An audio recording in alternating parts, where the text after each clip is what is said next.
L'actualité littéraire du week-end, c'est la parution cette semaine dans la série noire de Gallimard de Sémia, le premier roman de la poète-vive Audrey Glohagen, notre invité livre ce soir. Bonsoir, Bonsoir. vous avez été journaliste d'investigation à France 2, vous êtes aujourd'hui réalisatrice de documentaires. Cet univers professionnel, on le retrouve dans votre roman. Votre personnage principal est elle-même journaliste. Elle enquête pour un documentaire sur un étrange suicide collectif. Qu'est-ce qui vous a amené sur le terrain de la fiction? Est-ce que c'est tout ce que le journalisme ne parvenait pas à dire? Parvenez pas à dire, je sais pas, mais en tout cas, j'avais besoin de ça. Je crois que ce livre, en fait, j'ai l'impression qu'il m'a sauvé la vie. À l'époque, je m'ennuyais un peu dans mon travail, voilà, j'étais dans une boîte de prod et cetera, et j'ai eu besoin, de m'évader avec la fiction, ça c'est clair. Après, c'est quand même une grande force, quand on est écrivain, moi je m'en suis rendu compte, le réel, me permet de nourrir tout ce que j'ai voilà, tous les reportages que j'ai faits, les documentaires, m'a permis d'écrire ce livre, ça c'est une certitude, ouais. La fiction et le journalisme nourrissent à la même rivière finalement. Exactement, ouais, vraiment, il y a énormément de préparation à faire. Il faut se documenter. Voilà, pour écrire ce livre, j'ai pas arrêté de me documenter sur plein de choses. Mais, la base du réel, que j'ai connu depuis tant d'années, m'a permis d'écrire ce livre et pas chercher tous les détails. Et Mm. je pense qu'il y a pas mal de journalistes qui écrivent, des bouquins de fiction et je pense que c'est une des raisons pour laquelle ils font ça, ouais.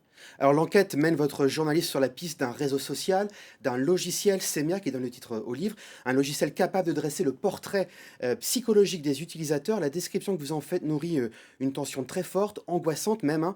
C'est de la fiction, mais on sait aujourd'hui la place que prennent les réseaux sociaux dans nos vies, l'enjeu du captage de nos données personnelles, l'utilisation qui en est faite. Comment ces enjeux-là ont-ils nourri votre envie de fiction?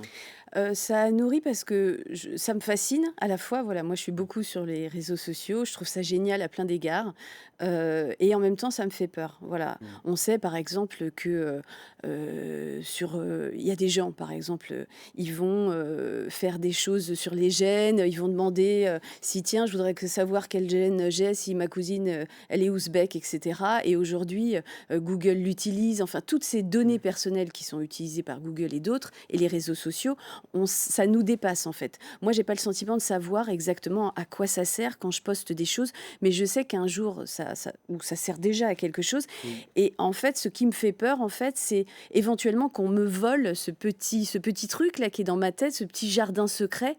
Et je me dis, mais c'est dingue, en fait. Un jour, on va peut-être savoir vraiment toutes nos pensées les plus secrètes. Et j'ai eu envie de parler de ça, en fait. Alors dans les codes du polar, l'inspecteur de police est souvent le personnage principal, masculin. Là, c'est donc une journaliste. C'est important pour vous d'imposer une voix de femme dans le polar? Je sais pas si c'était important. En tout cas, je sais pas si je suis féministe, mais je suis plutôt engagée auprès des femmes, ça c'est sûr. J'ai fait beaucoup de documentaires en ce sens.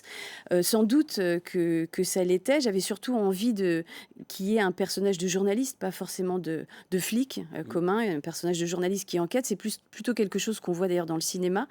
Et une femme, oui, sans doute pour rendre hommage à ça, parce que ce personnage, dans le livre, au départ, c'est quelqu'un d'assez, timide, et petit à petit, c'est quelqu'un qui monte dans le Mmh. récit et qui devient de plus en plus forte, qui enquête. Et donc oui, c'est sans doute un moyen de rendre hommage aussi aux femmes, à ce que je suis aussi. Peut-être que c'est un parallèle avec ma vie où j'ai eu le Mmh. sentiment voilà, d'être de plus en plus ce que je suis dans ma vie, ouais. Alors vous avez présenté un documentaire cette semaine dans le magazine Infrarouge, «Tu enfanteras dans la douceur», visible en replay sur France 2. Quelle part, hein, la littérature occupe-t-elle aujourd'hui dans votre vie? La littérature, c'est ce qui permet de respirer, c'est Mmh. ce qui me permet de respirer.